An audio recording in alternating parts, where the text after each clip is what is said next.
Today, I'd like to focus on the coping strategy of overachieving. Overachieving also blends into these other strategies that I've already discussed, like perfectionism. But let's talk about overachieving and what it looks like through the ages. Now, it begins as many coping strategies begin when the child experiences the pain of rejection, abandonment, betrayal, where needs were not attended to significantly and enough. So the child begins to have an impression that love isn't there naturally. You have to earn it. Or attention is not naturally there. You have to do things to earn that attention. So it may show up in the very young child in among her siblings to win at games in any, whether it's playing a video game or board game. There's this constant need to be on top. We have a grandchild who has this need for attention and achieving such that she cheats in board games. And of course, that isn't well taken by many people. Yet, she can't stop herself because already there's a survival strategy that is going to bring her what she wants. And she doesn't even know what it is that she wants. She's just driven. And that's the nature of overachievers. They're driven by their need to show up as at the top of their ladder, win the gold medal, win all the gold stars in school, get all A's, and any other kind of extracurricular activity, be the one that select a team of a sport, or in the lead of a play, ballet, or whatever it is. The child needs to be recognized as the best, achieve to get to that place, because the need for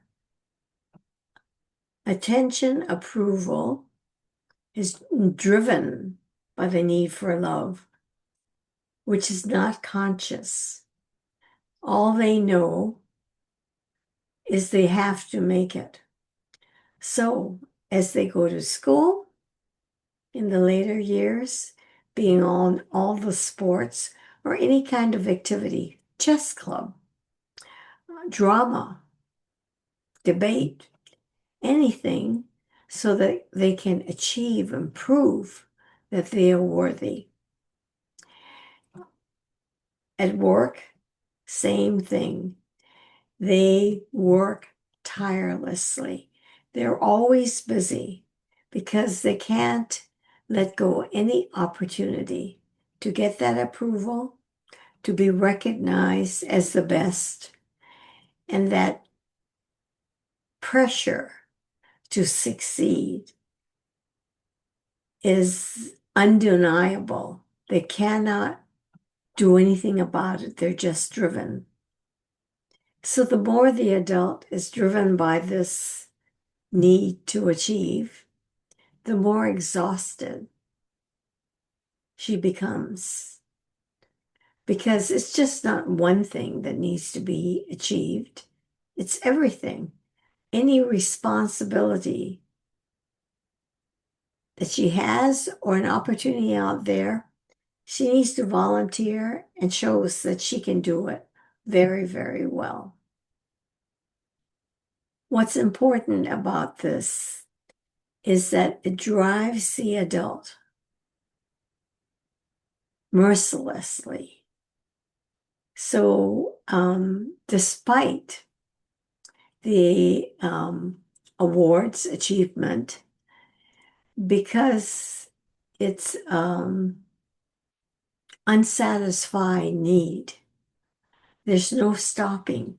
There's no sense, oh, I made it to the top here. I can rest now. No, because that drive is unconscious and pushes the adult to never stop achieving. And this pressure not only may bring exhaustion, it may actually bring illness because nothing is more important than work, achievement, and the body can go, health can go, eating healthfully, all can go. The most important thing is achievement. You'll notice as I have spoken about beliefs and with strategies, these all are habits or ingrained in the subconscious.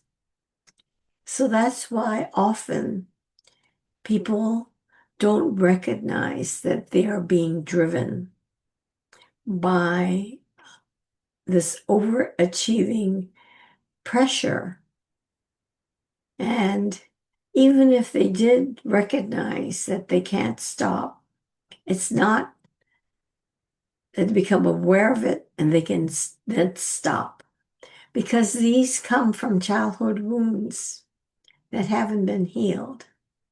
And that's why I love the work that I do, because we work at the subconscious level with MAP, make anything possible. Retrain the subconscious to neutralize the pain that created all the wounds, a particular set of wounds, and we treat the trauma parts that hold beliefs like not being lovable, not um, um, being important, uh, good enough, that drives the strategies. So unless we treat at that level the tendency, the drive to keep striving for more and more achievement never stops. So as I say this, I wonder how many scientists, how many Nobel Prize winners or individuals like this who perhaps may have loved the particular science expertise, but were really driven to achieve, not because of the love of it, but because of this inner pressure. And remember, this comes from a child who doesn't feel seen. So she believes she needs to do something to be worthy of attention. This is a child who needs love. And since she's not conscious of it, she isn't making that a priority, but making just the success and achievement the main thing. So she may well ignore relationships of all kinds because she doesn't realize that the need for love was not fulfilled very early on, and it drives her. So another need is one of safety. And how do you feel safe? Well, in this particular context, you believe somehow that achieving a lot will keep you safe, that makes you special. Being special is also an aspect of overachievement. So to summarize, overachieving comes from inner child wounds. And unless the wounds, the pain, and the trauma parts that hold this strategy in mind are treated. The overachieving drive just pushes an individual to a point where there is really no sense of fulfillment or satisfaction, more discontent, which would probably drive them even further because emotions are not considered important in all of this, just achievement.